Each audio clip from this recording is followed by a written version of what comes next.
आज हम लोग पढ़ेंगे परीक्षा पर आधारित प्रतिशत के सवालों को कैसे हल किया जाता है।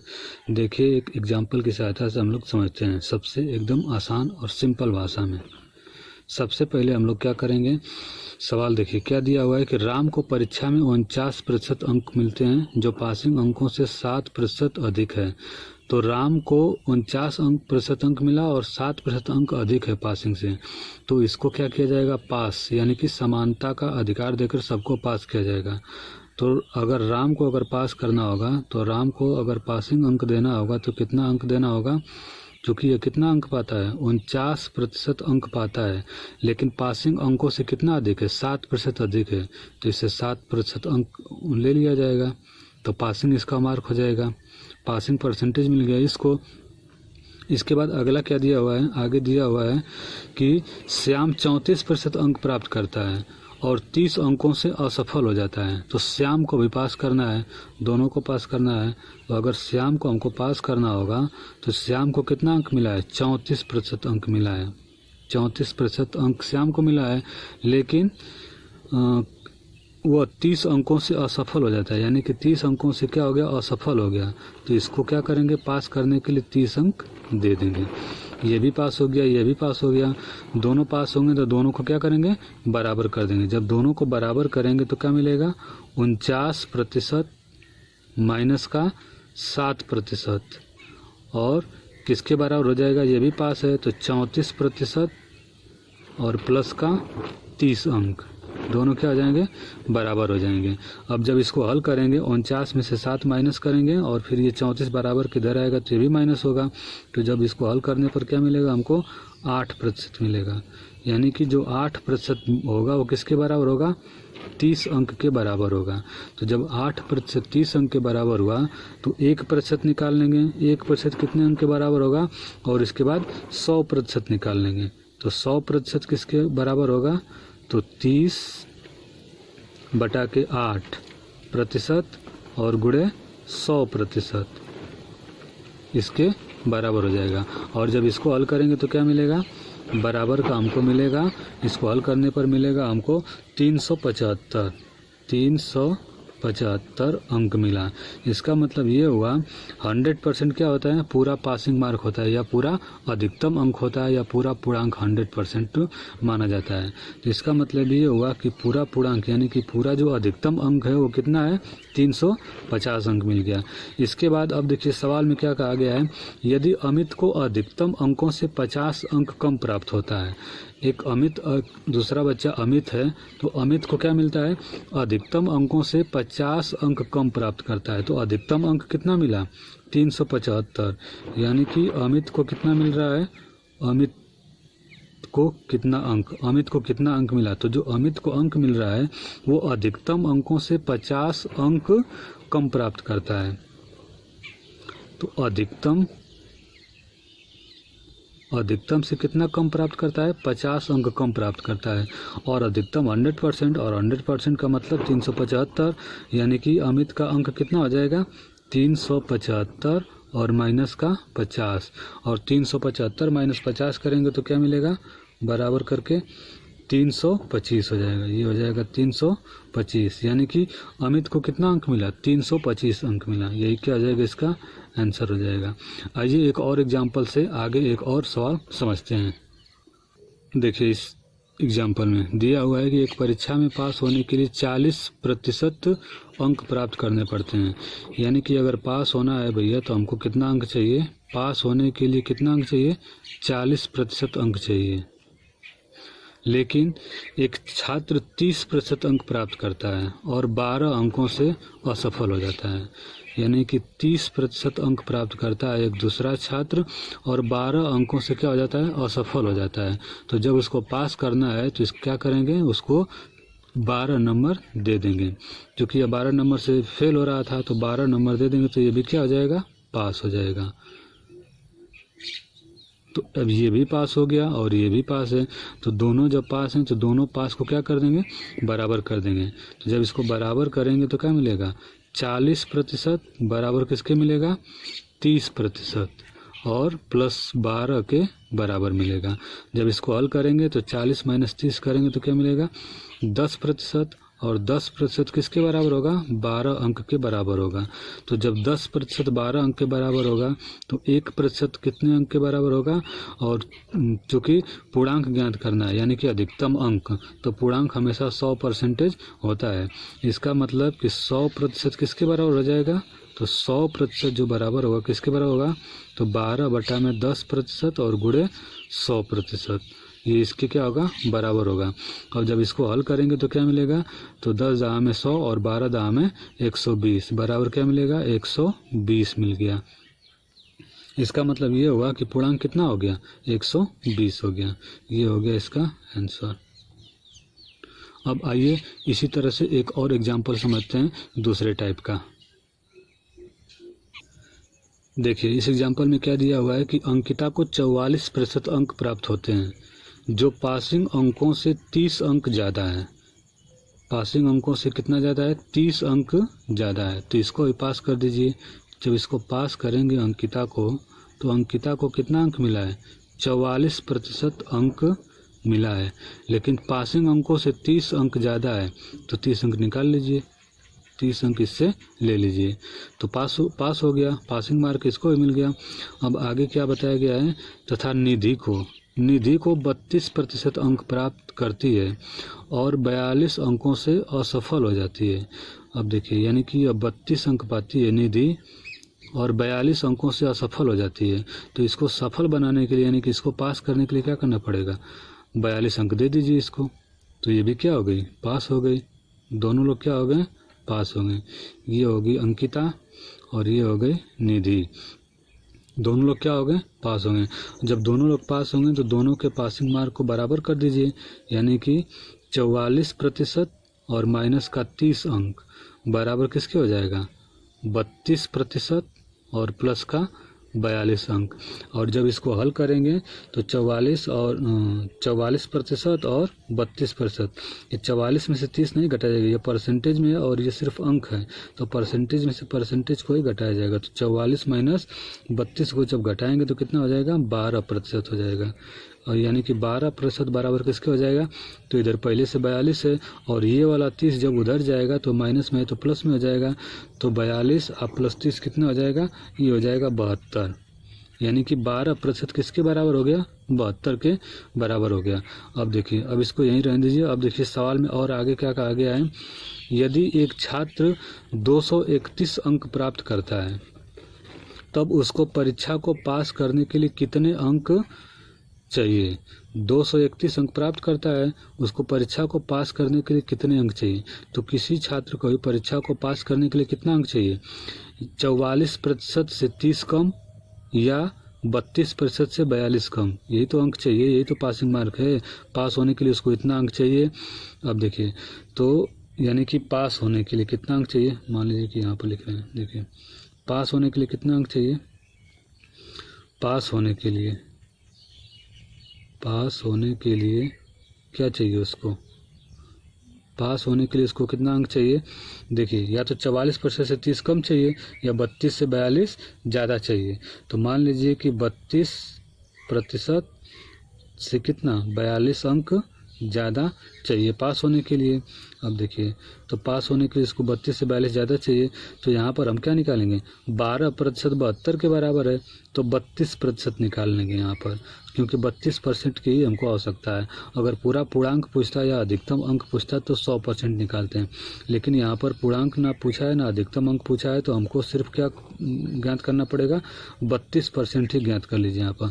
तो 12% 72 के बराबर है, तो उसी तरह से 1% किसके बराबर हो जाएगा और 32% किसके बराबर हो जाएगा? तो जब 32% निकालेंगे तो क्या मिलेगा? 72/12% और गुणे 32%। और जब इसको हल करेंगे 72/12, जब इसको हल करेंगे तो क्या मिलेगा? 192 मिलेगा। जब इसको हल करेंगे तो कितना मिलेगा? 192 बराबर, यहाँ पर लिख दे रहे हैं 192। यानी कि जब इसको हल, जो 32% है वो किसके बराबर हो गया? 192 के बराबर हो गया। तो हमको पास होने के लिए कितना अंक चाहिए? तो 32% तो ये है, तो 32% का मतलब 192, ये हो गया 192 और प्लस का 42। तो 192 और जब 42 करेंगे तो कितना हो जाएगा? 234 बराबर कितना हो जाएगा? बराबर हो जाएगा 234 अंक। यानी कि उसको पास होने के लिए और कितने अंक चाहिए? 234 अंक चाहिए। यही क्या आ जाएगा? इसका आंसर हो जाएगा। तो इस तरह के सवालों को इस तरह से लगाया जाएगा। अब इसके बाद एक और एग्जाम्पल हम लोग समझते हैं आगे। देखिए इस एग्जाम्पल में क्या दिया हुआ है कि एक परीक्षा में एक छात्र 30% अंक प्राप्त किया तथा वह 45 अंकों से क्या हो गया? असफल हो गया। तो यानी कि 30% अंक प्राप्त किया है और 45 अंकों से क्या हो गया? असफल हो गया। 45 अंकों से क्या हो गया? असफल हो गया। तो इसको सफल बनाने के लिए क्या करना पड़ेगा? इसको 45 अंक देना पड़ेगा। जब इसको 45 अंक दे देंगे तो ये क्या हो जाएगा? सफल हो जाएगा, यानी कि पास हो जाएगा। ये हो गया। इसके बाद आगे दिया गया है कि एक दूसरा छात्र है जिसने 42% अंक प्राप्त किया और पासिंग अंकों से 45 अंक अधिक पा गया। यानी कि अब कितना पाया है? 42% अंक पाया है और पास होने से अब 45% अंक अधिक पा गया है। तो जब इसको भी पास करना होगा तो इसमें से 45 निकाल लेंगे तो ये भी पास हो जाएगा, ये भी पासिंग मार्क के बराबर हो जाएगा। और जब दोनों पासिंग मार्क पा गए तो दोनों को बराबर कर दीजिए। इसका मतलब ये हुआ कि 42% माइनस का 45% बराबर किसके हो जाएगा? 30% और प्लस का 45%। ये दोनों बराबर हो गया। और जब इसको हल करेंगे यानी कि 42% माइनस 30%, तो 42 में से जब 30 घटाएंगे तो कितना मिलेगा? 12। यानी कि जो 12% होगा वो किसके बराबर होगा? ये वाला 45 जब उधर जाएगा तो 45 और 45 जुड़ करके 90 हो जाएगा। तो जब 12% 30 के 90 के बराबर है तो 1% निकाल लेंगे। इसके बाद 100 अंक निकाल लेंगे। अधिक है तो पूर्णांक क्या करना है? पूर्णांक बताना है। पूर्णांक ज्ञात करें, यानी कि इसमें क्या बताना है? पूर्णांक बताना है, यानी कि अधिकतम अंक बताना है। तो जब 12% 90 के बराबर है तो अधिकतम अंक कितना आ जाएगा? क्योंकि अधिकतम अंक या पूर्णांक हमेशा क्या होता है? 100%, 100% के बराबर होता है। तो 12% 90 के बराबर होगा तो एक पर निकाल लेंगे और इसके बाद 100% पर निकाल लेंगे। तो 100% बराबर कितना हो जाएगा? तो 90 बटा के 12% और गुणे 100%। और जब इसको हल करेंगे तो कितना मिलेगा? ये हो जाएगा 15 छक्का 90 और 6 दूना के 12। ये 15 छक्का 90 और 6 दूना के 12 हो जाएगा। और जब इसको हल करेंगे तो 50 दूना के 100, यानी कि 50 गुणते 15 तो कितना आ जाएगा? 15 गुणते 5, 15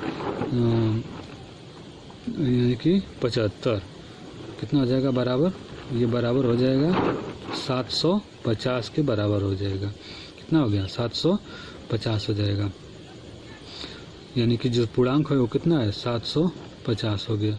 अब आइए इसके बाद हम आगे समझते हैं वेन डायग्राम के द्वारा प्रतिशत के सवालों को कैसे हल किया जाता है। परीक्षा पर आधारित जो परसेंटेज के सवाल होते हैं उनको हम लोग वेन डायग्राम के द्वारा कैसे हल करते हैं। देखिए इस एग्जाम्पल को हम लोग कैसे लगाएंगे। इस एग्जाम्पल को पढ़िए। देखिए दिया गया किसी परीक्षा में विज्ञान में कुल 40% और अंग्रेजी में कुल 35% छात्र क्या हो रहे हैं? फेल हो रहे हैं, यानी कि असफल हो रहे हैं। और दोनों विषयों में 15% छात्र फेल हो रहे हैं। तो इस तरह का जब भी सवाल आएगा तो उसको हम लोग वेन डायग्राम की सहायता से एकदम आसान तरीके से हल करेंगे। और सबसे पहले इस तरह के सवालों में हम लोग क्या देखा जाएगा? दोनों विषयों में पास दिया हुआ है कि फेल दिया हुआ है।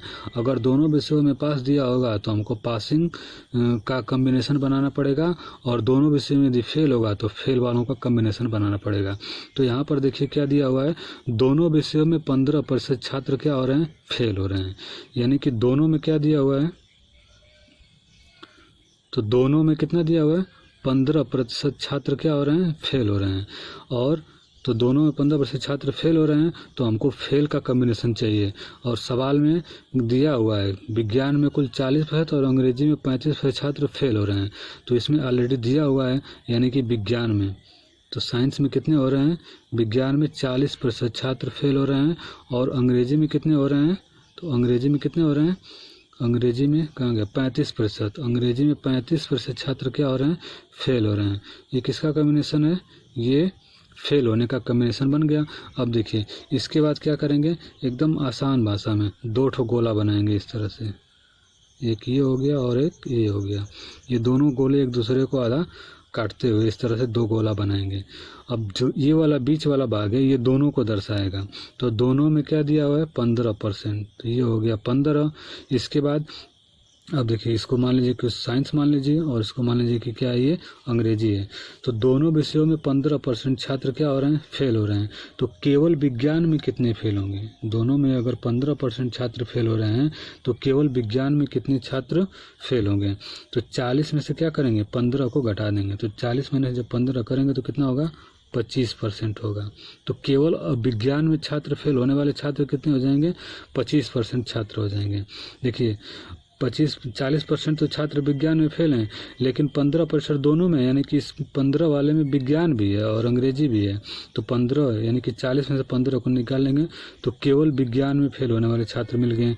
अब उसी तरह से केवल अंग्रेजी में फेल होने वाले छात्र को निकाल लेंगे। तो अंग्रेजी में कुल 35% छात्र फेल हो रहे हैं, लेकिन इस 35% में 15 क्या है 15 भी ये दोनों वाले शामिल हैं। तो 35 में से 15 को माइनस कर देंगे तो कितना बचेगा, तो ये बचेगा 20%। अब बच गया तो ये क्या मिल गया, ये सब फेल होने वालों की संख्या मिल गई। तो यहाँ से हम निकाल लेंगे क्या कि कुल फेल छात्र। अब यहाँ से हमको क्या मिल गया, कुल फेल छात्रों की संख्या मिल जाएगी। तो कुल फेल होने वाले छात्रों की संख्या कितनी मिल गई बराबर, यानी कि 25% और प्लस 15% और प्लस 20%। ये क्या मिल गया, ये कुल फेल होने वाले छात्रों की संख्या मिल गई। यानी कि 15, 20 और 15 और 25 दोनों, ये तीनों को जोड़ेंगे तो कितना मिलेगा 60% मिलेगा। यानी कि कुल फेल होने वाले छात्रों की संख्या 60% है। तो कुल पास छात्र कितने हो जाएंगे, कुल पास होने वाले छात्र कितने हो जाएंगे, तो कुल पास छात्र कितने हो जाएंगे, तो पूरा टोटल छात्र कितना 100% होगा। तो 100% माइनस 60% बराबर कितना हो जाएगा, ये हो जाएगा 40%। यानी कि कुल जो पास छात्र हैं वो कितने हो जाएंगे 40% हो जाएंगे। अब देखिए ये पास छात्रों की संख्या 40% इसलिए निकाला गया है क्योंकि सवाल में क्या दिया हुआ है, कुल पास होने वाले छात्रों की संख्या 240 है। इसका मतलब ये होगा कि ये जो 40% है ये वो किसके बराबर है 240 के बराबर है। तो जब 40% 240 के बराबर हुआ, 40% किसके बराबर हुआ 240 के बराबर हुआ, तो 1% निकाल लेंगे और एक के बाद फिर 100%, यानी कि कुल छात्रों की संख्या, कुल कितने छात्र पूछा गया है तो कुल छात्र कितना 100% माना जाता है। तो जब 40% 240 के बराबर है तो 1 निकाल लेंगे 1 पर, इसके बाद 100% पर निकालेंगे। तो 100% किसके बराबर हो जाएगा, तो 240 बटा कितना 40 गुणे 100, 240। अब जब इसको हल करेंगे तो क्या मिलेगा, इसको हल करिए तो जब इसको हल करेंगे तो कितना मिलेगा, 0 से 0 कट जाएगा और 4 छक्के 24 हो जाएगा। ये 0 से 0 कट गया और 4 छक्के 24 और 6 गुणते 100 कितना हो जाएगा 600 हो जाएगा। यानी कि कुल परीक्षा में बैठने वाले छात्रों की संख्या कितनी हो जाएगी 600 हो जाएगी। यही क्या हो जाएगा इसका आंसर हो जाएगा। तो इस तरह से हम लोग वेन डायग्राम की सहायता से परीक्षा पर आधारित प्रश्नों को हल करते हैं। अब आइए एक और एग्जाम्पल समझते हैं। एग्जाम्पल में इसमें क्या दिया हुआ है कि एक परीक्षा में 70% छात्र अंग्रेजी में और तथा 65% छात्र गणित में क्या हुए पास हुए हैं। देखिए तो कुछ करना नहीं है, सिर्फ आंख बंद करके दोनों को देखिए। तो दोनों में क्या दिया हुआ है, दोनों में क्या दिया हुआ है, दोनों में कितने 27% दिया हुआ है और ये किसका क्या हो रहे हैं, दोनों विषयों में फेल हो रहे हैं। इसका मतलब हमको ये पता करना है कि अब फेल वालों का कॉम्बिनेशन बनाना है। सिर्फ दोनों में हमको चेक करना है कि दोनों विषयों में क्या दिया हुआ है, फेल दिया हुआ है कि पास दिया हुआ है। तो यहाँ पर देखिए 27% छात्र दोनों विषयों में फेल हो रहे हैं ना, तो फेल वालों का कॉम्बिनेशन बनाना है। तो जब 27% दोनों विषयों में फेल हो रहे हैं तो अंग्रेजी में कितने पास होंगे, यानी कि अंग्रेजी में कितने फेल होंगे। देखिए पास वाले का परसेंटेज दिया है अंग्रेजी में और 65% गणित में पास हो रहे हैं। तो जब 70% छात्र अंग्रेजी में पास हो रहे हैं तो अंग्रेजी में फेल कितने होंगे, तो 30% अंग्रेजी में फेल हो जाएंगे। 100 - 30 करेंगे कुल 100% होता है। इसके बाद गणित में, तो गणित में कुल कितने फेल होंगे, तो गणित में 65% क्या हो रहे हैं पास हो रहे हैं। तो गणित में कुल कितने फेल होंगे, तो 35% गणित में क्या होंगे फेल होंगे। तो ये बन गया हमको फेल वालों का कॉम्बिनेशन। अब ये फेल वालों का कॉम्बिनेशन बन गया। अब 2 ठो गोला बनाइए, कुछ करना नहीं, सिर्फ 2 गोला बनाइए इस तरह से। अब ये बीच वाला दोनों को दर्शाता है, तो दोनों में कितना है 27% क्या है दोनों में है। अब देखिए और अब इसको अंग्रेजी बना दीजिए, ये हो गया अंग्रेजी और ये हो गया गणित। तो अंग्रेजी में कुल कितने हैं, 30% अंग्रेजी में है, तो केवल अंग्रेजी में कितने हो जाएंगे, तो 27% दोनों में है, तो 27 तो 30 में से 27 निकाल लीजिए, 27 से कितना ज़्यादा है, तो 3 ज़्यादा है, यानी कि 3% केवल अंग्रेजी में क्या हो जाएंगे, फेल हो जाएंगे। इसके बाद उसी तरह से गणित वालों का निकाल लीजिए, तो कुल गणित में 35 हैं और 27 इसमें दोनों में है, तो यानी कि 27 से कितना अधिक है, जितना अधिक है उसको यहाँ पर लिख दीजिए, तो 27 से कितना है, 8 अधिक है। इसका मतलब कि 8% क्या है, केवल 8% लोग गणित में पास हो रहे हैं, केवल 3% अंग्रेज पास नहीं फेल हो रहे हैं, और केवल 3% अंग्रेजी में फेल हो रहे हैं, और दोनों में कितना हो रहा है, 27% हो रहा है। तो कुल फेल होने वालों की संख्या कितनी हो जाएगी, तो कुल फेल छात्र कितने हो जाएंगे, कुल फेल छात्र कितने हो जाएंगे, 27 और 3 30 हो जाएगा, और 8 38, यानी कि 38% छात्र क्या हो रहे हैं, कुल फेल हो रहे हैं। तो जब कुल फेल 38% छात्र हो रहे हैं तो कुल पास कितने होंगे, तो चूँकि टोटल पूरा 100% होता है, तो 100% माइनस 38%, तो ये क्या मिल जाएगा, कुल पास होने वालों की संख्या मिल जाएगी। तो 100 माइनस 38 करेंगे तो कितना हो जाएगा, 62%, यानी कि कुल पास होने वाले कितने हैं, 62% पास होने वाले हैं। और सवाल में दिया हुआ है क्या, कि 248 छात्र दोनों विषयों में पास हुए हैं, यानी कि ये जो 62% है ये किसके बराबर है, 248 के बराबर है, 248 के बराबर है। तो जब 248 के बराबर है तो एक निकाल लेंगे, एक के बाद फिर 100% का निकाल लेंगे, तो 100% किसके बराबर हो जाएगा, तो ये 248 बटा के 62 और गुणते कितना हो जाएगा, 100 हो जाएगा। और जब इसको हल करेंगे तो क्या मिलेगा, देखिए हल करेंगे तो क्या मिलेगा, ये 62 से कितने बार में कट जाएगा, 4 बार में कट जाएगा, 4 दूना के 8 और 4 छक्के 24, ये 4 बार में कट जाएगा, और 4 गुणते 100 कितना हो जाएगा, 400 हो जाएगा। ये हो गया 400, यानी कि परीक्षा में कुल बैठने वाले छात्रों की संख्या कितनी है, 400 है। यही क्या हो गया इसका आंसर। तो इस तरह से परीक्षा पर आधारित सवालों को लगाते हैं। इसके बाद हम लोग अगले पार्ट में पढ़ेंगे जनसंख्या पर आधारित सवालों को कैसे हल किया जाता है।